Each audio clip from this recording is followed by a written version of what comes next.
école de santé Kalajata ana bolo fara chama institut de sciences médicales Gorée ISM Go limanaw doctorate jango nyese bien turko la adamade la koy fiew fo ka soro iye bana nyini ka don na kari me ka sababu ka sika dangari ke adamade ke nyina mayala o kele ke bo mo fare ko la wa o era tinye fiew fo ka soro iye la ko so nyuma segere afle aw koro école de santé Kalajata na bolo fara chama institut de sciences médicales Gorée on veut pas ko ya kalabankura fami santé bara nyuma yesa nimbara dere beke école de santé na bolo fara chama la école de santé Kalajata on a fleke on bolo jigiye formation de qualité doctoraya siraka meme te galo ka fo o ka demison ga futina yelenye o pela de lebe kala ni lakol so daga bana nuna o go profaro de flani cycle niveau de technicien de santé publique infirmière obstétricienne technicien de laboratoire deuxième cycle no ye niveau bac infirmier d'état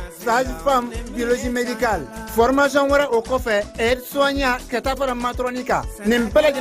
do école de santé Kalajata na bolo fara chama institut de sciences médicales Gorée la aywa la kolidem ani la kolide zomo aya sefa jona aka la koliso inzegere yoni jema ka chaya utogole de plan on be kalabangura ya hôtel wasulu ko fete toy wali gele ne kaduru bamba 76 45 85 40 non média 20 80 22 20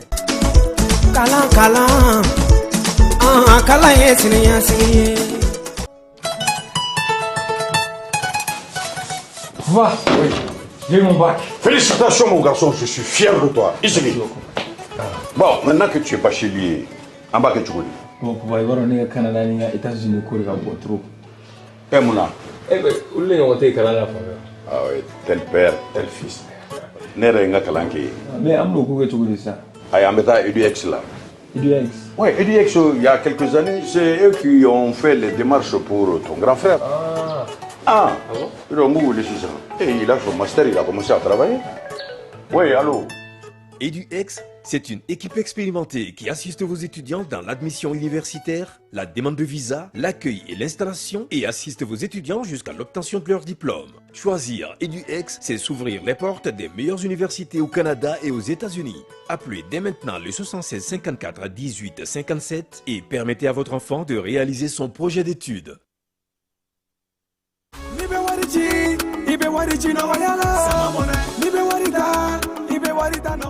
Sama mone bi malion joro na kunu hamina kodo wodela sama mone ma fen faraka wari chili musaka oka wa aka no ni mali wari chisiro be amada o made sama mone bi do fara ode kuna warika ni wari bonisi awo ni wari bonisi koni awa sani ke oke ni sama mone application yi awe wari soro aka compte bonisi la kadam ne kredi la abonnement télé fuka tase kurani di saralima ope bonisi soro ni bela naka bonisi buguna doron obse ka yelema aka sama mone konti la kasani wereke na yi walima kata wari jebo anga la sigide no fi oye mone bo yerela aka shifle sisa ni sama mone application télécharger li Play Store walma App Store ka kasoro ka to sebe ni sama mone yi odi kuna wari be augmenter sama mone ireta awo ireta ni iretai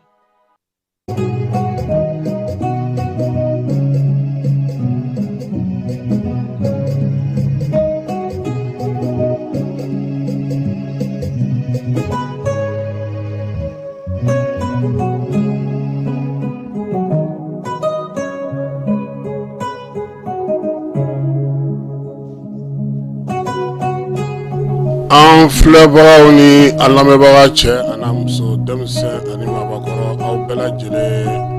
aw ni ɲankuma ka bɛɛ fo ka bɛɛ waleɲuman dɔn su in na min ye Falaye Keyita ye ale bɛ yan ka taa se Keba Jalo ma bɛ tile ganna dɔɔni bi Bamakɔ an kɔni tun bɛ fan min na san mana ye Keba an tun taara munumunu dugu kɔnɔ bi taara fonction publique mɔgɔw fɛ yen i tɛ yiri jukɔrɔla yɔrɔ dɔn Banantu an taara yen minnu bɛ siyɛn tɔrɔnw ni ban tɔrɔnw ni kami tɔrɔnw ni fɛn tɔrɔnw feere fɛn kolo ninnu an kun famana cɛkɔrɔba dɔ ma an taara b'o ye woni da fana na nga musokɔrɔba min bɛna ni fɛnw ye ka bɔ Baginda an taar'o fana fo an ye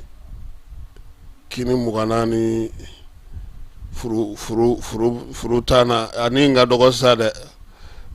ama falai dugu in ka gɛlɛ dɛ dugu in ka gɛlɛ dɛ ala ka hakili ɲuman d'an ka ɲɛmaw ma hali bi u bi dɔ la o a ti faamu de ko n'a tigi de bi yaala sɛ n'a kɔnɔ ko ba n'a kɔnɔ ko an bɛ mɔgɔ caman fɔ bi dɛ an bɛ mɔgɔ caman fɔ bi dɛ falai mɔgɔw ni mɔgɔw donni ka ko la dɔrɔn a to ala ma falai yana an ka don kuma la an b'a fɔ an ka jamana ɲɛmaw ye an ɲɛ bɛ fɛn dɔ natɔ la u ka wuli u k'a kunbɛn normalement u bɛna n'a fɔ ko minisiri min bɛ diinɛ ni bato kunna k'o ka ko don nka anw ɲɛ bɛ min na o y'an ka fantan hakilinaani ye o conseil islamique bureau min bɛna sigi a ko ka bon minisiri ma a bɛ ka taa sira min fɛ faamaw k'a lajɛ a bɛ se ka dilan ka ɲɛ cogo min sinon an tulo bɛ mun na ani an ɲɛ bɛ mun na tile 2 in na ko nɛgɛ kelen tɛ se ka nin ɲɛnabɔ dɛ a bonyana ma bamananw ko ni ko bɛnn'i ma o de ka ɲi a diyara ye a bɛnna ma o ka ɲi nka n'a bonyana ma dɔrɔn a b'i tɔɔrɔ o de la mɔgɔ caman b'a fɔ k'a diyara ye a bonyana ma ayi dɛ n'a diyara ye a bɛ bɛn i ma de n'a bonyana ma dɔrɔn a bɛ k'i tɔɔrɔ wa ko nɛgɛ nin ko in bonyana ma dɛ an ɲɛ bɛ min na falai monsieur le ministre jumɛn wɛrɛ bɛ se ka fara ale kan sécurité ani je le répète ou bien je le répète fana tɛ se ka fara a kan administration territoriale ale tun bɛ ninnu ka minisiriso in tun b'ale ka naga kɔrɔ de o ale ka ministre ale bolofara dɔ de y'u kɛra cɛ ka minisiriso ye o donc u k'u hakili to a la u ka ko in lajɛ ji ɲuman jɔlen na parce que keba aw ɲɛ b'a la kuma dɔw bɛ ka fɔ ani fɛn dɔw bɛ ka fɔ a ma ɲi dɛ an ye fɛn caman nɛnɛ nka an ma diinɛ ko kɛlɛ nɛnɛ fɔlɔ dɛ an m'o ala kan'o kɛ dɛ u k'u jija u ka wuli ka jɔ kabini sisan u ka fɛɛrɛ ɲini a ko la tasuma ja bɛ se ka faga cogo min nɔ tɛ n yɛrɛ sinankun ye ko ne nka nin kelen a tɛ se ka nin ma nɔgɔn a ma nɔgɔn dɛ wa cɛ min bɛ se ka tiɲɛ fɔ nin ko la a man ca dɛ ka tiɲɛ fɔ a ko la o man ca nka min bɛ se ka kɛ u k'a lajɛ a bɛ ɲɛ cogo min mais n kɔni bɛ kelen kɔni dɔn o conseil fana tɛ kɛ o conseil ye tuguni o banna o kɔni o bannen de ye nin ye parce que n'i ye ko tacogo jateminɛ tɔn minnu b'a kɔnɔna na ani kulu minnu bɛna na kari ɲɔgɔn na a kuma misɛnnin cayara anw bolo n ko fɔlɔ ta ninnu bɛ kɛ cogo min mɔgɔw bɛ bɔ k'a fɔ nin y'an ka candidat ye nin y'an ka candidat ye u bɛ kuma ten nka a bɛ ka taa ni fɛn min ye a kuma ka ca dɛ a kuma misɛnnin ka ca an bɛ Laurent Jakite fo min ye Ablaye ye k'ale fana fo Ablaye Jabate polisi don an tɛ ɲinɛ Bakari Sangare Glace kɔ min ye Bajalan Sanogo ye k'ale fana fo Kalifa Seku Tarawele Mamadu Sumunu Mamadu Nama Keita ale yɛrɛ tununna kɛlɛ kɔnɔ dɛ Ben Bazin ma k'u fo k'u waleɲuman dɔn min ye Maraka Samake ye k'an b'a fo Bajaji Aidara ale y'an ka Zavia imami ye Buwa Kulubali ka du kɔnɔ an b'a fana fo k'a waleɲuman dɔn sabanan Kone Binem Dolo Kanadakaw fɛ yen tonton Raoul ani Faustin Sila an b'olu fana fo ka Badara n'o ye Isse k'ale fana fo Jaus Création Arigo Saki Sofa Ibrahim an b'a fo ORTM na ka Moribo Gino fo min ye Musa Kan ye PAG su ka maaya ale ye n yɛrɛ balimakɛ n'o ye Sadio Kulubali ye ka bɔ Timini k'a fana fo Nun Dumbiya ka bɔ Montréal a n'a ka denbaya bɛɛ lajɛlen ani IMC maa bɛɛ lajɛlen an b'u fo k'u waleɲuman dɔn Ajibari an b'a fo a yɛrɛ ka bataki b'an bolo yan ka kɛ ni Musa muso ka suma yɛlɛmali ye min ye Imavia ye bataki kan an na tila ka o da maaw tulo kan n'an y'olu bɛɛ lajɛlen fo sa an bɛ Azimirite Keyita fo Yaya fo fana n'a ka denbaya minnu bɛ Mali kɔnɔ ani minnu bɛ Mali kɔ kan k'u bɛɛ lajɛlen fo Julio an tɛ ɲinɛ a kɔ Katikaw fɛ Segu Maru k'an ka foli bɛ s'a ma min ye Jaba Sidibe n'a bɛ Salilakaw ka sigi la an b'a fo Isaac Sidibe ale balimamuso don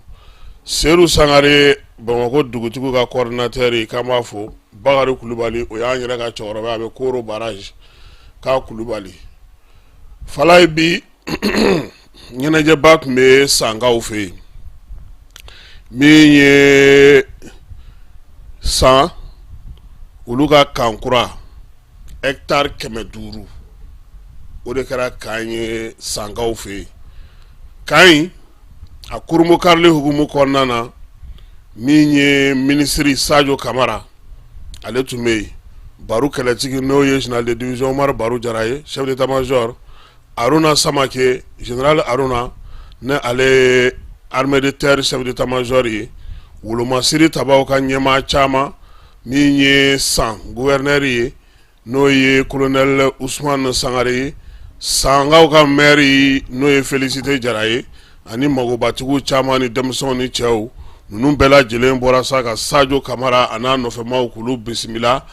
du naani n'o ye san duba naani ye Sadio taara foli kɛ ye ka sɔrɔ ka taa inauguration yɔrɔ la Falaye n'Ala sɔnna a ma sini an na inauguration yi ale ko bɛɛ lajɛlen fɛsɛfɛsɛ sabula a sɛbɛnw bɛɛ lajɛlen an m'u bɛɛ lajɛlen sigi kelen kan nka an kɔni bɛ min dɔn kan in a diyara duguden ninnu ye dɛ u y'u ka nisɔndiya yira ministre la yɛrɛ de k'a ka Asimi fo bon i b'a dɔn ko kan in ye min ye Miyankala ani Bɔbɔla a b'o de ni ɲɔgɔn cɛ kɛba bɛ Miyankala pari yɔrɔ dɔn o ye Kucala de ye ni Miyankaw kun sera Kucala dɔrɔn o kun y'u selen a so ye jumɛn de ye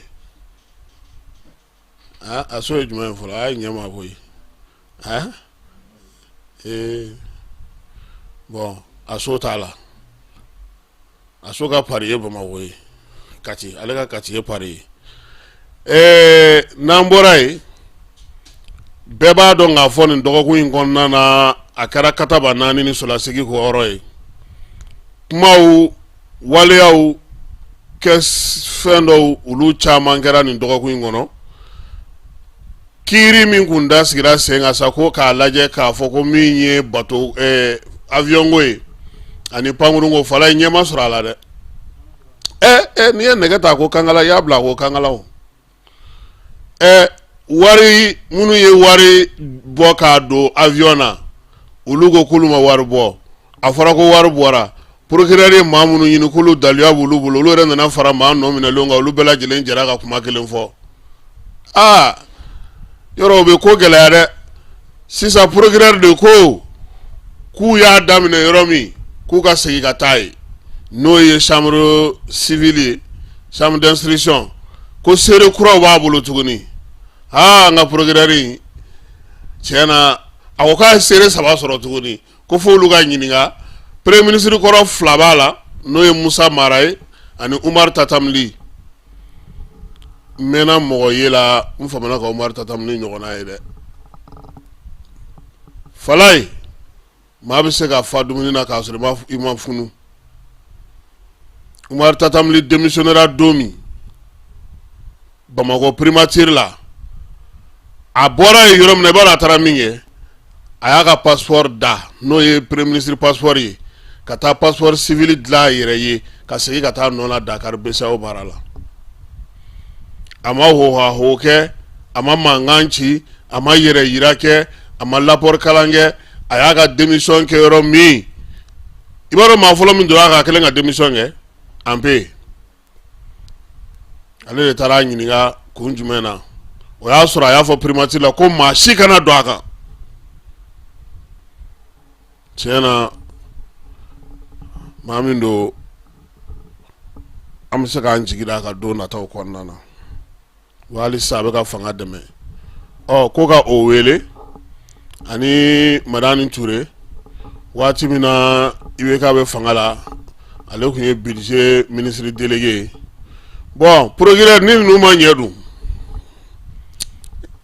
parce que kiri ko problème kɛlen don min ye fala ye fɛn fɛn wari don olu bɛɛ lajɛlen ma se ka na ni daluya ye wari min dunna mun ko k'a di o ma se ka na ni daluya ye u y'u jigi da mun kan o ma se ka na ni daluya ye hali trésor ma se ka na ni daluya ye kiri dun tɛ se ka tigɛ ten k'a fɔ ko n y'a mɛn la dɛ i bɛna ni dalu de ye wa ma ni dalu n'i nana n'o ye i lafiyara procureur yɛrɛ se ka fɛn fɔ i b'i sago sɔrɔ hali ni maa bɛ ɲɔgɔn na hali ni taara dagabana adama fɛ yen a b'a fɔ n ka cɛ ye kuma min fɔ a daluya bɛ mini n'i nana ni daluya ye adama b'a fɔ ko bon ko mon frère k'e ko k'a ye nin fɔ k'a ka daluya filɛ nin ye dɛ n'a ma ɲɛ o de la sa a bɛ taa kiiri kɛnɛ kan donc kiiri dɔgɔkun in na non seulement u y'a jɔ daminɛ don yɛrɛ ma fɔ a la tuguni olu kɔni ko ka segin ka taa chambre d'instruction na ko daminɛna yɔrɔ min ko ka segin ka taa ye n'ala sɔnna a ma o baara olu na kɛ dɔgɔkun in kɔnɔ wolomasiri tabaw fana ye wulikajɔ caman kɛ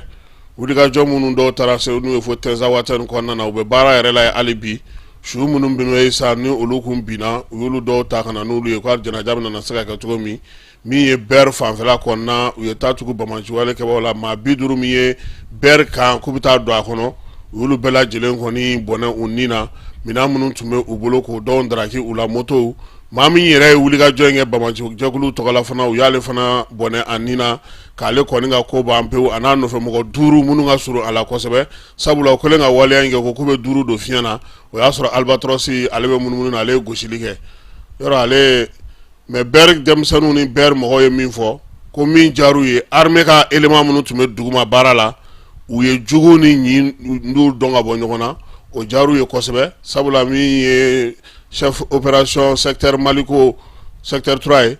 n'o ye Seydou Bassirou Ɲagandu ye ale yɛrɛ taara y'a photo bɔ min kiba ozon kɔnili fala i yɛrɛ i bɛ ka don ni dayirimɛw cɛ sa dɛ ne ye ninnu bɛɛ dɔn o tuma ne bɛna n da kɛ cogo di sisan nin ye Ɲagadu de ye ale de chef secteur ye ale ti ne yɛrɛ ka Jogaramɛ ye mugu ci la e ko ale tɛ Jogaramɛ kɛlɛtigi a fana kan ka fo a n'a ka cɛdenw u bɛ wulikajɔ ni cɛsiri min na Tombouctou mara la ye an b'u fo fala ye ko wɛrɛ min bɛ yen n'o kɛra o ye sanjiko ye a yɛrɛ bɔra sanjiko la a kɛra jiko ye sa ji in b'an bɛɛ de kɔ sa koyi ne yɛrɛ kun bolo n ko on protégé nu ja an ma foyi fala ye a ye ba dɛmɛ dasili da anw kan ne ti bɔ tugun ne jɔna la de jaw ti kɛ ti se b'a dɔn pour que sanji bɛ taa ni mɔgɔw ya e bɛ sira dɔ de dɔn e b'a fɔ k'e bɛ t'i fasa jaw kan mais e bɛ ɲinɛ min kɔ ji ni fanga min bɛ taa i bɛ taa sɔrɔ a ye dingɛ dɔ tigɛ ɲɛ i bɛ taa jigo kɔnɔ dɛ o de bɛ taa n'i ye mɔgɔ si tɛ se k'i kunbɛn wa n'i ye fosse sɔrɔ o la u bɛ taa fala ye ji in ma ɲi dɛ su in na wulada in na premier ministre ka baarakɛyɔrɔ la u ko ko kalanta a ma bɔ a dɔgɔkɔrɔ fɔlɔ dɛ le 4 u bɛ ka fɛɛrɛ tigɛ k'a lajɛ a bɛ se ka kɛ cogo min premier ministre ye jɛkulu min sigi u ko k'u bɛna fɛɛrɛ tigɛ ekɔliso minnu bɛ yen fala y'a lamɛn ka ɲɛ dɛ ekɔliso 128 maaw b'o de kɔnɔ bi sanji o kɛlen don ka maa minnu fɛ ekɔliso 167 o de ji bɛ o kɔnɔ bi mais ekɔliso 256 olu tilancɛ minɛnen don ji fɛ dɔw fana wurukutulen don premier ministre bila k'u ka kimɛli kɛ u ye kimɛli kura kɛ u ni premier ministre ye ɲɔgɔn ye bi wulada in na a ko k'u ka taa fɛɛrɛ ni jateminɛ kɛ sabula musaka dɔ kan ka taa di région bɛɛ lajɛlen kɔnɔna na k'a lajɛ ni ji bɛna jigin kalanso minnu fana na ni maaw b'u kɔnɔ k'olu mɔgɔw bila yɔrɔ ɲini yaasa école bɛ se ka taa cogo min sabula kalan fana a kan ka kɛ san hakɛ dɔ de kɔnɔna na n'o ma dafa a ka gɛlɛn ko sisan yɛrɛ hali ni école taara n'a ma farati denmisɛnninw bɛ sɔn ka taa samedi voilà pour que ka se ka heure dafa donc baara min bɛ sen na primature la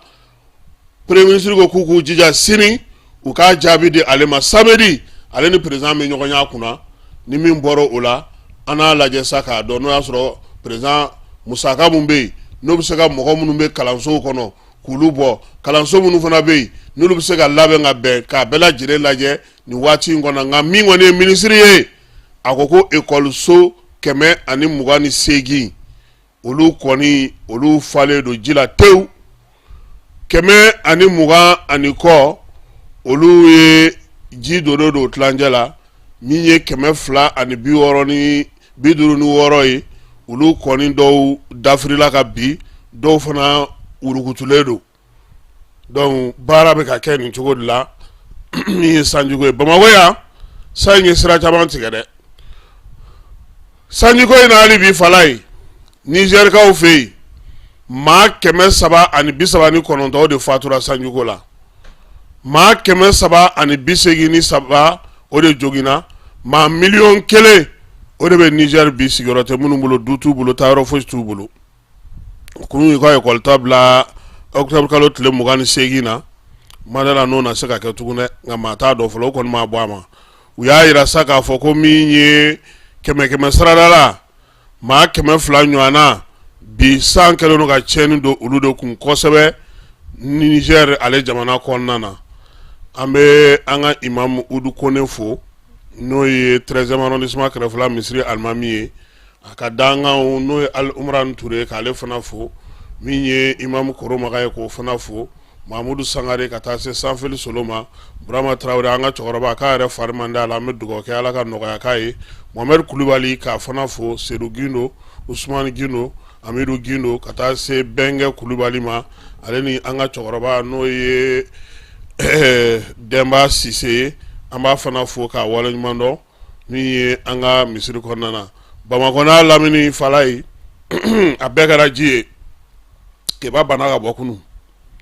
nka waati min na jɔna sa in a fana bɔra k'a bɛ taa fédération malienne de football la on s'en tape lui a ɲiginenba nana ye k'a bila i ɲɔgɔn na o fana tun taara tilela fana nɔfɛ o fana ɲigina a kunun ta kɛra ɲigini dɛ maa min ma ɲigin est-ce que o t'i su ye comme ale bɛ mobili kɔnɔ ale de ma ɲigin n'o tɛ anw tɔw kɔni an bɛ Mamadu Baba Dugure fɛ an ka cɛkɔrɔba don école karamɔgɔ don a bɛ sɛgɛnnafiɲɛbɔ la Mojiba k'ale fana fo Balabugu min ye Baba Numazana bɛ Masire Yata Sayi an kɔrɔmuso an ka foli bɛ s'a ma min ye Iliyasu Guro ye Douanza député an b'a fo k'a waleɲuman dɔn surtout Sulo n'o ye Sulemani Yata Sayi ye ale bɛ bɔ Koriyanze k'ale fana fo Jawara Sotraka kɔnɔna na Falen Kulubali Tɛnɛ Musa Bagayogo Chorno Umar As Diallo le jeune ministre min tun bɛ diinɛ ni bato kunna an ka jamana kɔnɔ Siriman Bacili sigira 4nan maire kɔrɔ k'an b'a fo ka Bayiba fo mairie du district kɔnɔna na monsieur le ministre Daoudu Ould Mohamedine k'an b'a fana fo k'a waleɲuman dɔn Maraka Samake an ka foli bɛ s'a ma ka délégué fo Boubacar Mɔnzɔn Sala Babi Yeli Sisoko ka taa se Moribo Tunkara ma Burama Sisoko Burama Sire Kulubali min ye Cani ye Kiledu Cani k'a fɔ Chine Basurubala Segu k'an bɛ Basurubala ka bɛɛ lajɛlen fo Ousmane Ba Chine ale tɔgɔ la Alu Badara nana k'a se an b'a fana fo k'a waleɲuman dɔn ka Alu Nanpe fo Jacqueline Konare min ye Dumbuya tɔgɔ filaw ye sa min ye Dumbuya k'an b'u fo Tanti Mariam Samake tonton Ci Jakite an bɛ ninnu bɛɛ lajɛlen fo Mokhtar commissaire Kamate an b'a fana fo ka Mokhtar Duɲɔ fo Peru Bagila min ye Ma Berthe Master Sumi Doni Brasco an bɛ ninnu bɛɛ lajɛlen fo Baba Mayiga min ye prince ye ale ni Bubula Janginɛ ani Mas an b'olu fo Voix du Mali kɔnɔna na Amdalayi Bedi Amdalayi Isa min ye Mulayi Idris ye MPJ Jara ka taa se Shema Isa Kaba Sidibe Fanta Tomota Amadu Lasana Kunare ale ni Yusu Karabati ni Moribo Sanogo an bɛ ninnu bɛɛ lajɛlen fo Renouveau FM ale kɔnɔna na Kɔdiwarikaw fɛ yen Falaye ko grève tile 3 grève école karamɔgɔw olu kɛlen don k'o boloda anw yɛrɛ fɛ yan fana min y'an ka école karamɔgɔw ye u ko ko ni kalan kɔni taara k'an k'an sigi n'a ye ko kalan tigɛ dɛ ko ten dɛ maître diminen don dɛ maître diminen fo ka taa se dimi d'an ma parce que i b'a dɔn ko ko in problème ye min ye fala ye wariko warikaw ta premier ministre kɔrɔ n'o ye Soro ye ale kɔni tun ye gouvernement wele sa ko a k'a lajɛ cogoya min na min ye école karamɔgɔw ye u bɛ se k'u lamɛn cogo min u ka wariw olu bɛ se ka sara cogo min yaasa min ye kalan bɛ se ka kɛ a ma da la n'u lamɛnna han Sénégalikaw fɛ yen denmisɛnnin minnu bɛ u kun biri n'o ye ka musɔrɔ siri u kun na sa n'an b'a fɔ ma ko voile olu minnu bɛ chrétien école la e ko u ma sɔn o kuma cayalen olu fɛ yen dɛ école-so dɔw bɛ yen o ye chrétien ta ye olu t'a fɛ mɔgɔ minnu b'u kun biri ka voile ni fɛn ninnu don ka silamɛfɛn ninnu kɛ olu ka taa ye ministre ye kuma fɔ cogo o cogo nka k'alisa ko a mankan kɔni cayalen don Ghanaianw fana fɛ yen maa minnu bɛ yen sa n'olu fɛ cɛ ni cɛ ka furu muso ni muso ka furu ko olu kɔni ye baara sɔrɔ dɛ Ghana ye sariya ta min bɛ waleya in kɔn fo ka se cɛ ni cɛ ka furu muso ni muso ka furu o de tɛ Macron ninnu ka démocratie sinsinna ye sisan de n'i b'o kɛ n k'u bɛ wariba de d'i ma o bɛɛ la mɔgɔw t'anw fɛ a kan ka tugu olu kɔ de n ko kuma in cɛ de Poutine bɛ ninnu de contre la ale ye église orthodoxe mɔgɔ de ye ale tɛ nin fɛ fiyewu a ko siniɲɛsigi foyi t'a la diɲɛ halaki da k'o de don Ghana fana ye sariya ta sa k'a kɔn maa minnu bɛ yen sa ni olu bɛ waleya in kanu na olu kɔni jiginna carré kɔnɔ ko k'u teliya ko k'a lawaleya ko sinon k'u tɔɔrɔlen don ko maa tɛ se k'i den bila ka bɔ Ghana tuguni n'u m'a tarabaso hakili k'a tɔ dafa n'an bɔra Ghana ministre min bɛ jɛgɛmɔ ko kunna Sénégalikaw fɛ yen ani Guinée Conakry ta ni Libye ni Madagascar ni Sierra Leone olu kɔni y'a yira sa k'a fɔ k'u bɛna n'u bolo di ɲɔgɔn ma yaasa ka se ka baara kɛ kɔgɔji sanfɛla la lakanako o bɛ sabati cogo min ye u ka kɔgɔji bolow ye k'olu bɛ se ka kisi cogo min na sabula u y'a yira k'a fɔ nin waati in na n'u m'u kɔlɔsi bamanciwale ni jugawale kɛbaaw e k'u ma kɔgɔji minɛ ka ban de Faransikaw fɛ école-so commissariat dɔ bɛ yen n'o ye Kavionkaw fɛ yen bamanciwale ni jugawale kɛbaaw taara bin o kan ka commissariat in k'a jeni ka tila k'u sigi a da la ye fo waati min y'u ja tuma min ka wuli ko fo sisan Faransikaw m'a dɔn maa min ye waleya in kɛ maa m'a fɔ n y'a kɛ u bɛ ɲinini na hali bi maa ninnu ye duuru don fiɲɛ na fana ni nin ko kɛra anw fɛ o tun bɛ diɲɛ wuli o mana bɔ yen Keniyakaw fɛ yen député ye olu bolonɔ jira sɛbɛn na sa k'a fɔ ko min ye u ka dugu maaba filanan ye ko ale ka bɔ yen koyi ko sabula ko a ye dunko juguya ni yuruguyurugu k'a y'o ta ka o kɛ o la sa k'u ka jamanakuntigi n'o ye William Ruto ye ko kɔni o yɛrɛ y'a labila o ko k'a tɛ se ka i kɔda nin kɔ la tuguni Joe Biden ale tun kan ka na Keniyakaw Angolakaw fɛ yen o nalen ko o bɔra a ma koyi ko sabula ko fiɲɛ dɔ wulilen don États-Unis bi ko ouragan Milton fala ye n fana mɛnna fiɲɛ yɛlɛ mo ninnu da ɲɔgɔn na ye dɛ i ɲɛ bɛ sow la drapeau ni fɛnw nin fiɲɛ in b'a ta de a bɛ Floride de fiɲɛ lahaw ta don dɛ a bɛ ka tiɲɛni ba de kɛ Américains fɛ nin waati in na aw ka cɛ in rappeur in n'o ye Saint John Combs ye n'aw k'a ma ko PBD k'a ka ko in ja ko bila ko tɛ koyi ale fana kabini san 1990 ayiwa an n'an ba nin dɔw kunna ko ale tun bɛ maaw wele ka na ɲɛnajɛ la a fɛ yen k'u fa dulɔ ni drogue la tewu a bɛ taa musow to ɲɔgɔn kan ka cɛw to ɲɔgɔn kan k'u ka ɲɔgɔn minɛ ale yɛrɛ b'o filmé k'i sigi k'o filɛ ka damu ta n'o ye ko bila ko tɛ n t'a dɔn aw ka dɔnkilidala tɔgɔbɔlen dɔ bɛ yen n'a bɛ f'o ma ko 50 o kɔni labɛnnen don ko ale bɛ nin ko in kalama a mɛnna koyi k'a ni Netflix mɔgɔw bɛna na baara kɛ ko in kunko n'a ɲɛɲɛ ko k'o bɛɛ fɔ ko sabula ko min ye Didi ye k'a ɲɛ tana kun kɛlen don ale ye sabula ale bɔra ka nin ko kuntan ninnu kalama fala ye ko min ye Didi minɛli ye k'an k'an sigi n'a ye k'an ka balɔntanabaw an ka ŋarabaw diɲɛ tɔgɔtigibaw ko maa ka dɔgɔ min ma don a ka nin su ninnu kɔnɔna na dɛ k'u b'a fɔ ma ko su jɛma in ko maa sugu bɛɛ de tun bɛ ɲami ɲɔgɔn na ye hali baganw an lamɛnbaaw ka hakɛ to ko m'olu bila olu ka jɛ maninfinw fɛ kamalen a bɛ bolola bi États-Unis k'a ka ko k'a bɛna lajɛ Jürgen Klopp aw b'o dɔn wa a b'o dɔn ko Liverpool dege karamɔgɔ kɔrɔ don a kun ɲɛna sa ko ale nana i sɛmɔ dege karamɔgɔya la nka boisson dilayɔrɔ min bɛ yen n'o fɔ ma ko Red Bull ko y'a ta sa ko min a ka se ka kɛ olu ka maa ye diɲɛ kɔnɔna na min bɛna olu ka jansan baaraw kɛ farikolo ɲɛnajɛ ko ta nasira fɛ kuma tɛ ndolati tɔnbaw olu ni ɲɔgɔn cɛ Alimanw ka maa min filɛ nin ye n'o ye Jurgen Klopp ye ko maa min don ko balontan kɔni dege karamɔgɔya k'a kɛra o wana ye koyi ko wa k'a kun ci man di fana hali n'o y'a sɔrɔ k'a bɛ ci don min kɔni k'a bɛ flop kɛ o kɔrɔ tɛ ko biba bɛ don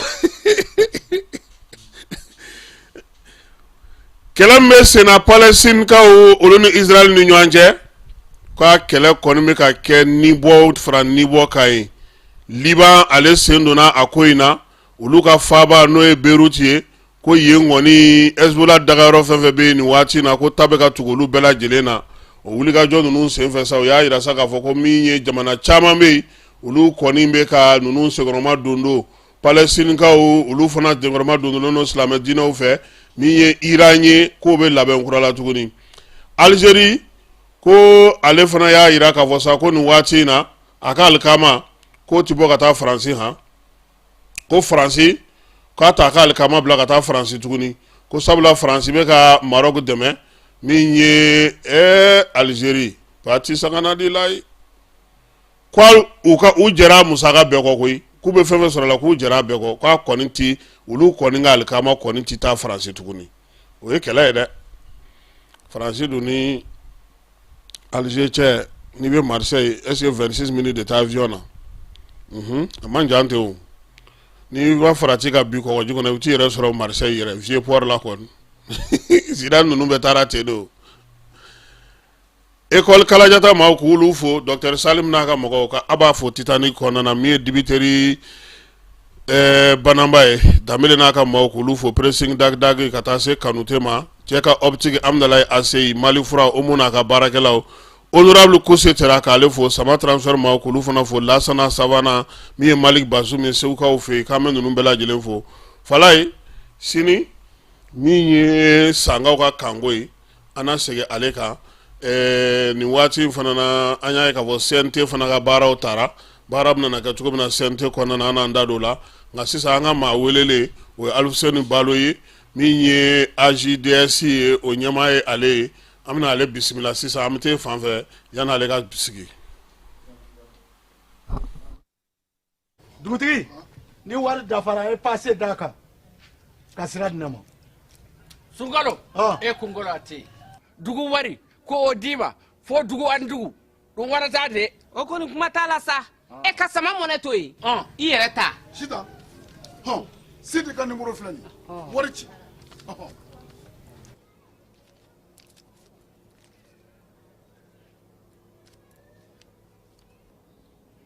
wari sera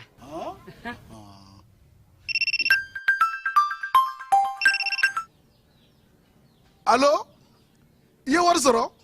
o ɲɛna tiɲɛ yɛrɛ la ko ni sama bɛ maa min ɲɛ ko n komi t'i gosi ngonga sama mɔnɛ i yɛrɛ ta a sɔngɔ ka nɔgɔn ni Mali warici sira bɛɛ ye dépôt ye fu ye wari bɛ ci fu ni application ye wa bɔsara ye musaka fitinin ye sama mɔnɛ ji ni courant bɛ sara n'a ye crédit bɛ ta n'a ye sanni feere bɛ kɛ n'a ye sama mɔnɛ ni y'anw maliyɛnw ta ye a y'a si filɛ ka nkalon bɔnda.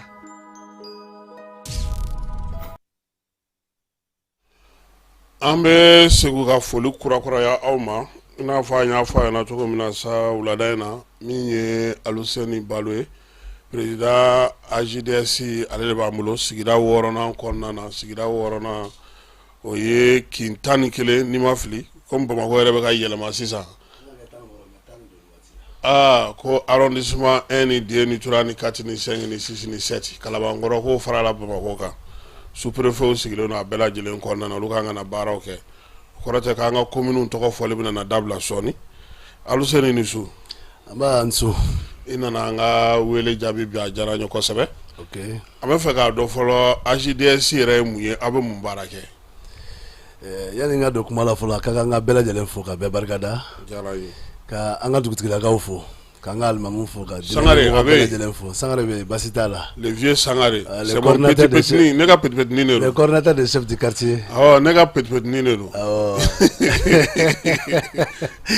an b'u bɛɛ lajɛlen fo k'u bɛɛ barikada k'an ka autorité bɛɛ lajɛlen fo commune autorité an b'a bɛɛ lajɛlen fo k'a fɔ ne ye Balo Alfuseni ye ka bɔ Sogonikɔ n bɛ commune 6 kɔnɔ n'i ko AJDS n hakili la jɛkulu min don a dogolen tɛ commune 6 kɔnɔ tuguni an b'a fɔ Bamakɔ yɛrɛ Mali yɛrɛ fan bɛɛ parce que an ye sifinnakaw ye sifinnaka mun ka hakili jagabɔ sera mun ma k'an ka fara ɲɔgɔn kan ka hakili jagabɔ an y'a daminɛ ni Sogonikɔ ye fɔlɔ o de ye association ye association des jeunes pour le développement de Sogoniko an y'a daminɛ n'o de ye bon an kɛlen k'a yiriwa daminɛ k'a lajɛ an bɛ se ka mun kɛ Sogonikɔ sigi la o taalen ɲɛfɛ mɔgɔw nana ye ko aw ka ko yiriwa in tɛmɛna Sogonikɔ kan yala aw t'a lajɛ a ka se commune 6 quartier tɔw la wa o de kosɔn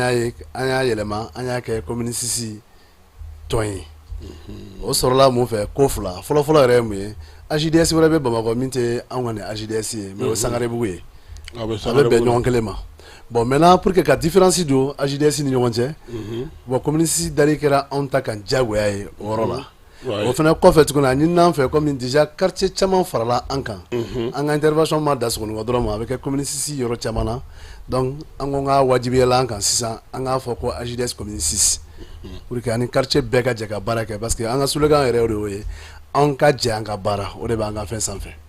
donc o jɛ ka baara o de y'a to an ni commune 6 sifinnaka bɛɛ bolo bɛ ɲɔgɔn bolo an bɛ waleyaw kɛ ɲɔgɔn fɛ an n'an ka autorité bolo bɛ ɲɔgɔn bolo an n'an ka chef traditionnel mɔgɔw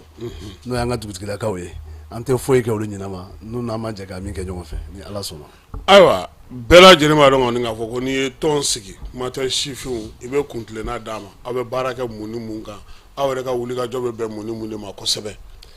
An ka wulikajɔ a fɔlɔfɔlɔ ye mun ye an ko k'an bɛ an sen don yiriwa la k'a lajɛ an ka quartierw n'an ka sigida dɛsɛra ka fɛn jumɛn sɔrɔ ni anw yɛrɛ bɛ kɛ sababu ye k'o ɲini k'a d'a ma bari sabula an nana sɔrɔ ɲɛmajɛ ka ca an hakili la o wulikajɔw an y'o waleya dɔw bila ɲɔgɔn sen kan Sogonikɔ kɔnɔna la Kasimu exemple min ye frappant ye yanni an ka don ni kurantigɛba in na an hakili la anw ye an ka Sogonikɔ Asakoso anw sera ka kɛ sababu ye ka groupe électrogène kumaba belebeleba dɔ sigi ka sɔrɔ kurantigɛba in ma daminɛ fɔlɔ min filɛ gidɔrɔnda ni min filɛ Asakoso ayi Asescom min b'a anw fɛ yen an kɛra sababu ye an ye groupe kumaba belebeleba ta k'a sigi yen ka kɔ kurantigɛba yɛrɛ ɲɛ fɔlɔ aw yɛrɛ de kɛra sababu aw y'o san cogo di aw taara dɔ deli ya n'an ma dɔ deli an ka partenaires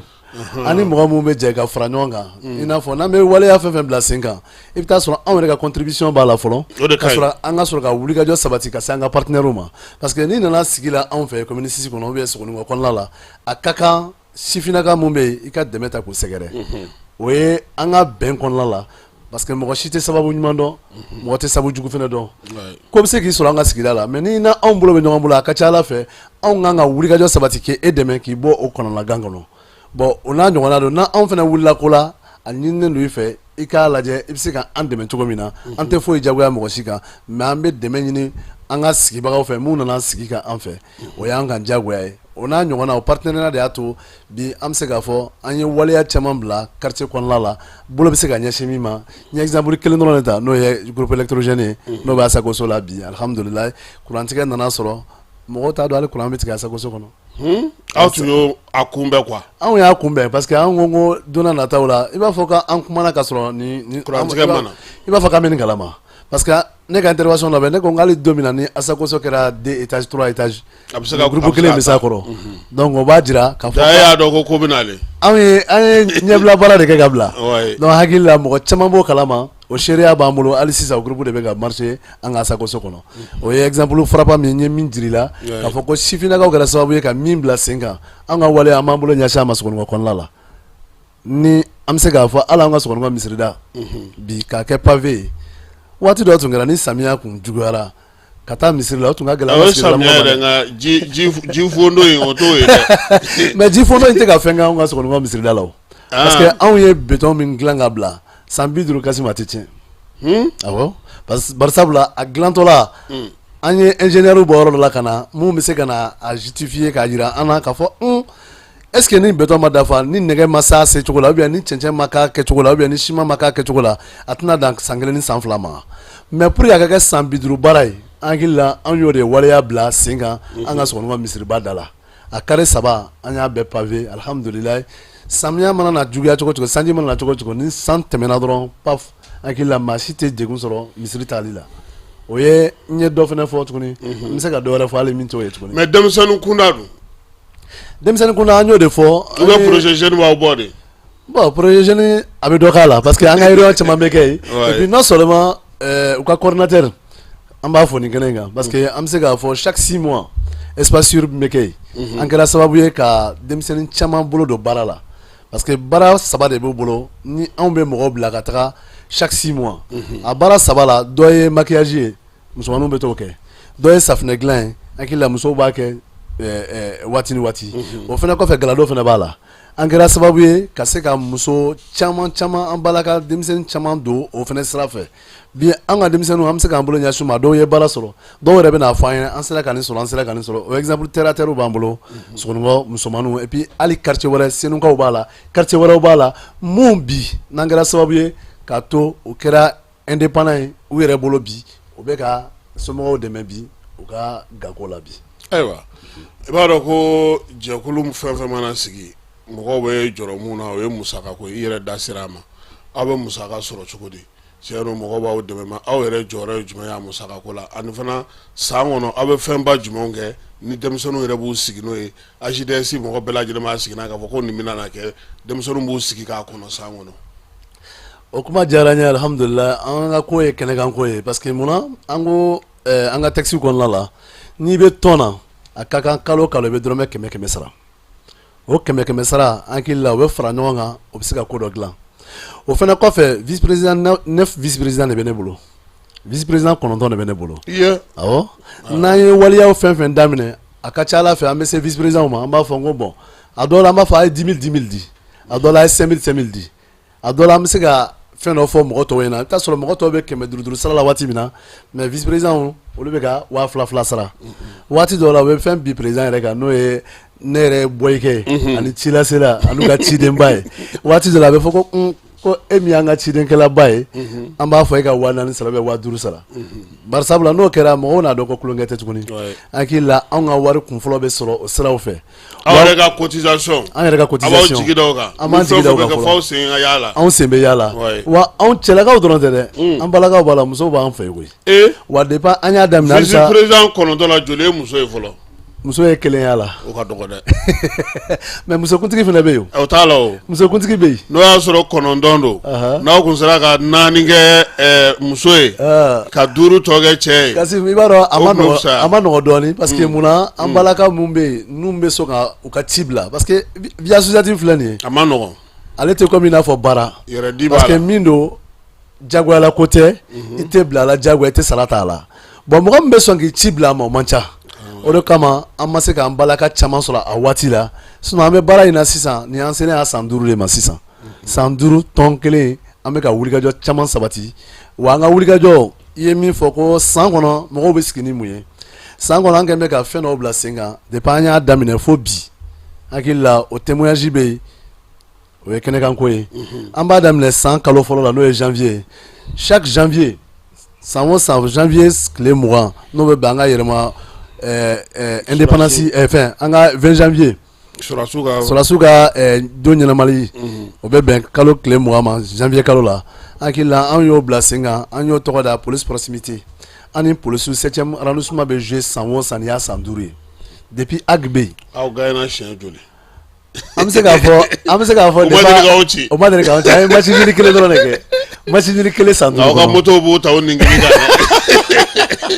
depuis commissaire min bɛ AG ka bɔ AG la ka se comment on appelle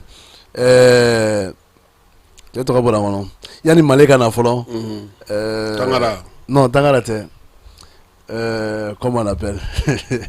les commissaires le nom m'a échappé un peu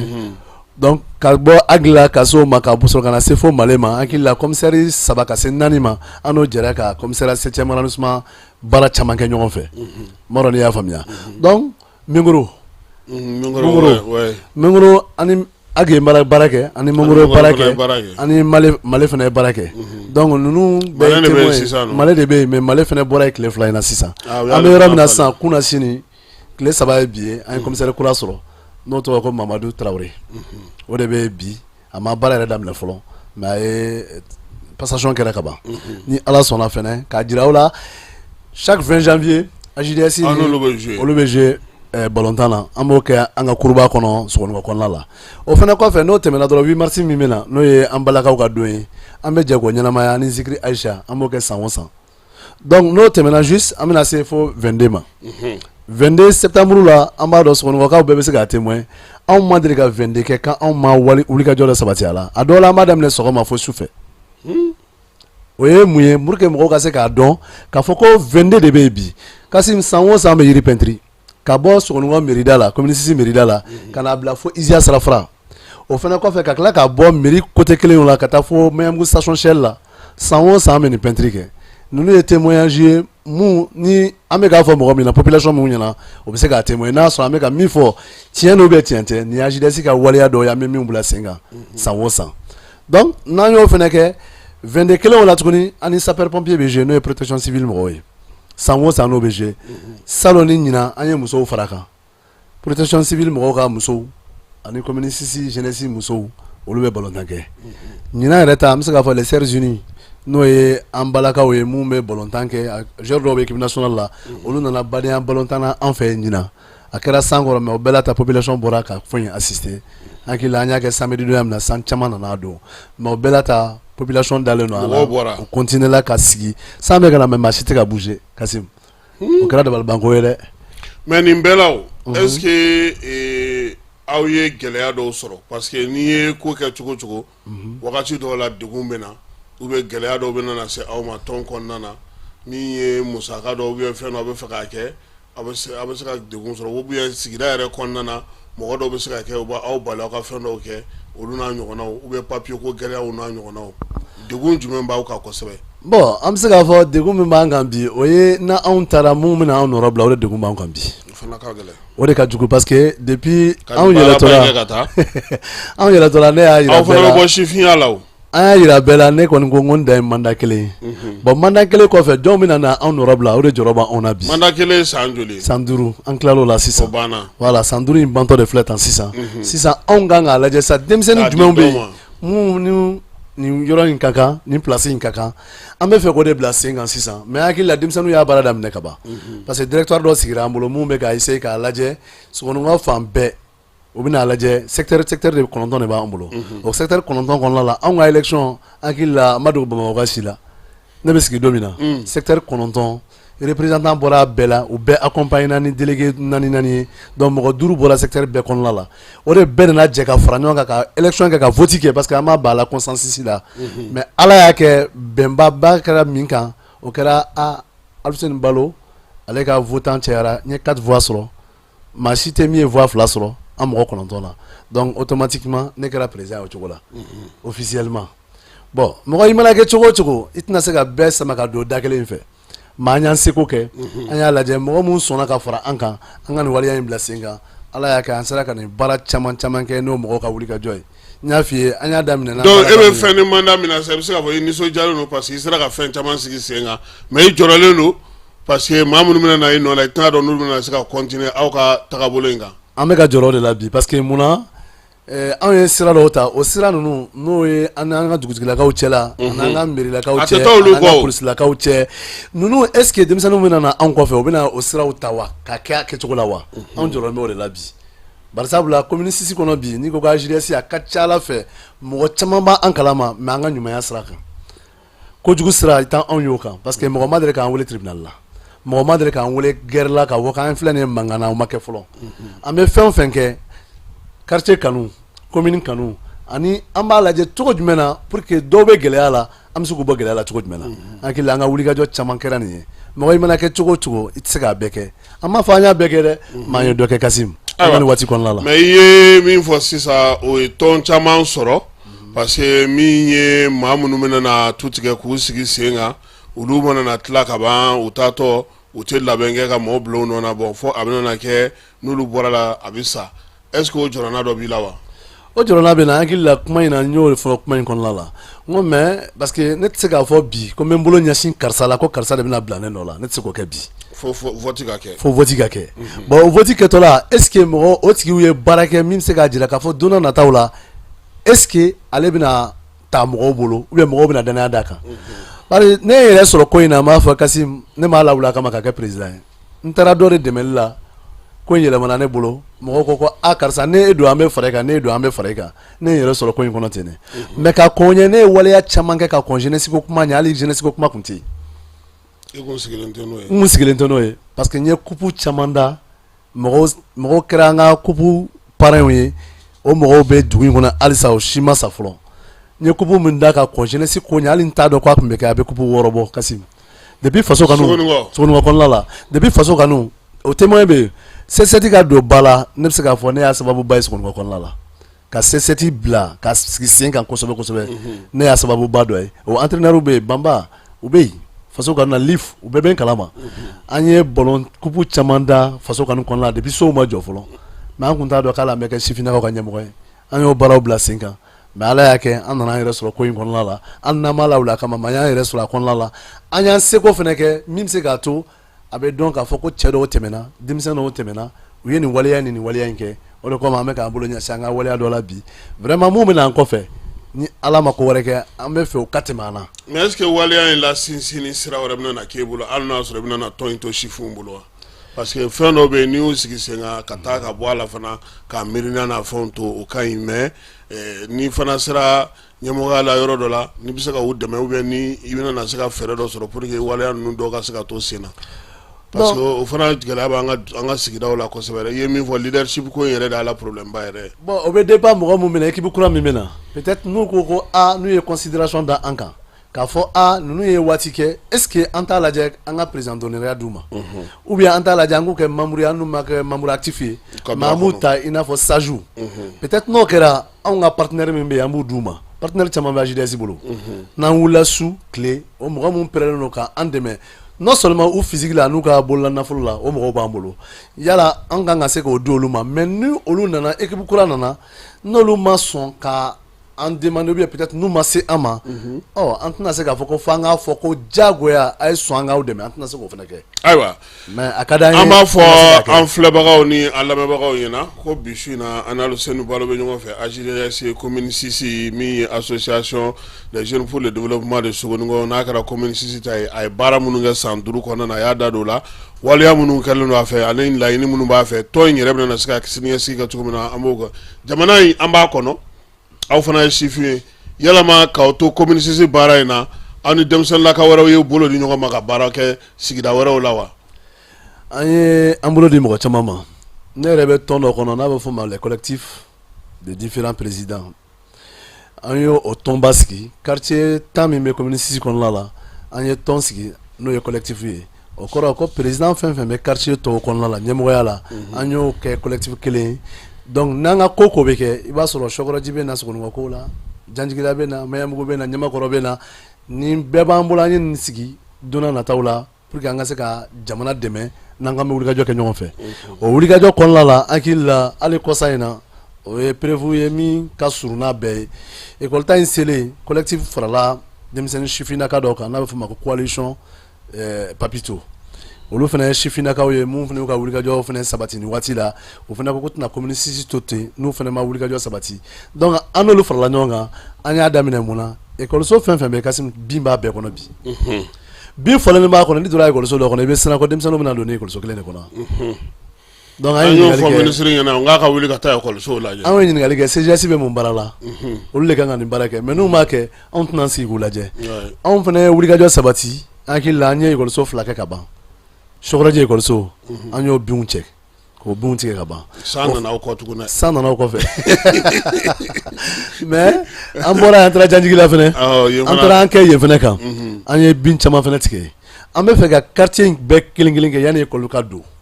yanni le 4 cɛ ni Ala sɔnna fɛnɛ an b'an seko kɛ ka jirila k'a fɔ k'an ka fara ɲɔgɔn kan